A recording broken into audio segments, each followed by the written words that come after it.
Shalom, selamat malam Bapak, Ibu, dan kaum muda gereja. Kita akan mendengarkan renungan sebelum kita tidur yang terambil dari Kisah Para Rasul 4 ayat 12. Tidak ada keselamatan di dalam siapapun juga selain di dalam Dia.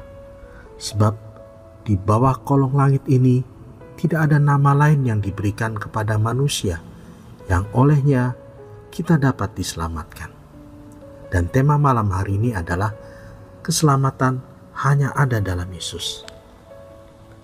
Dalam Kisah Rasul 4 ini, Rasul Petrus dan Yohanes sedang berbicara pada banyak orang di Serambi Salomo, yaitu sisi timur dari Bait Suci. Dan tiba-tiba didatangi imam-imam dan pengawalnya serta orang-orang Saduki. Mereka marah karena ajaran Petrus dan Yohanes tentang Tuhan Yesus yang bangkit dari orang mati. Dan dengan kuasa dari Yesus Kristus inilah yang menyembuhkan orang lumpuh di gerbang indah Bait Suci yang sudah lumpuh 40 tahun lamanya. Banyak orang heran dan penasaran. Akhirnya mereka mengikuti Petrus dan Yohanes. Dan inilah kesempatan Petrus dan Yohanes untuk memberitakan Injil. Namun para imam dan orang Saduki tidak terima dengan kesaksian Petrus dan Yohanes, lalu menahan mereka. Mereka tidak mau menerima fakta bahwa Yesus Kristus yang disalibkan sudah bangkit dan keselamatan hanya ada di dalam nama Yesus. Mereka menolak Yesus karena ajaran ini berbeda dengan yang mereka ajarkan dan yang mereka jaga. Namun mereka tidak bisa juga mengelak akan fakta bahwa nama Yesus berkuasa juga menyembuhkan orang yang lumpuh sudah 40 tahun. Fakta ini mengakibatkan orang yang ada di Bait Suci pada saat itu menjadi takjub dan tercengang, dan juga menjadi penasaran. Dan setelah mereka mendengar kabar keselamatan Petrus dan Yohanes, pada saat itu juga umat Tuhan bertambah menjadi 5.000 orang laki-laki. Dan tentunya jumlah ini lebih banyak lagi, yang membuat para imam dan orang Saduki menjadi marah karena ini. Ini mengganggu urusan mereka. Saudara yang kekasih, seperti kata Rasul Petrus dan Yohanes, tidak ada nama lain selain nama Yesus sebagai sumber keselamatan itu. Orang-orang saat itu banyak yang menjadi takjub dan setelah mendengar kabar keselamatan yang disampaikan Petrus dan Yohanes, mereka menjadi percaya. Namun ada juga yang tidak percaya dan berusaha menghambat penyebaran Injil.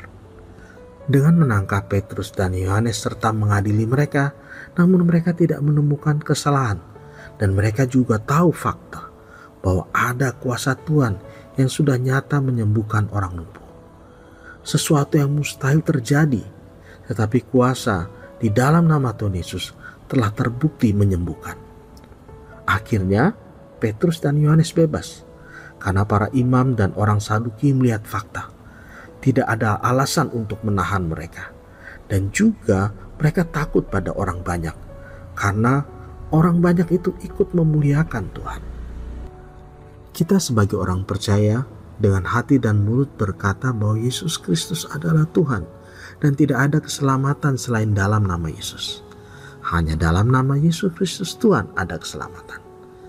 Namun dunia sampai saat ini terus berusaha untuk mengaburkan atau membiaskan akan kabar keselamatan ini. Paham bahwa keselamatan bisa datang dari mana saja asal berbuat baik. Dan logika-logika yang dibangun serta anggapan bahwa keselamatan bisa lewat jalan mana saja. Berbeda dengan iman Kristen yang menyatakan bahwa keselamatan datang dari Tuhan. Dengan percaya pada Yesus Kristus, maka manusia akan selamat.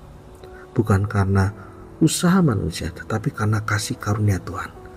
Berbuat baik adalah buah dari keselamatan yang kita lakukan sebagai respon karena keselamatan yang sudah kita terima. Saudara yang kekasih, kalau 2000 tahun lalu ketika Rasul Petrus dan Yohanes ada di Bait Suci dan dengan berani menyatakan kebenaran walau dilarang, diancam bahkan dipenjara, namun Petrus dan Yohanes tetap bertahan dalam iman mereka. Menjadi saksi Kristus di dunia ini ternyata ada tantangan dan hambatannya. Dari sejak zaman Petrus dan Yohanes saja, mereka sudah mengalami Tetapi satu hal yang perlu kita catat dan menjadi kekuatan bagi kita untuk menjadi saksi Kristus, yaitu Tuhan Yesus menyertai mereka dan Roh Kudus yang menolong mereka untuk berkata-kata dan yang menguatkan mereka dan menghibur mereka.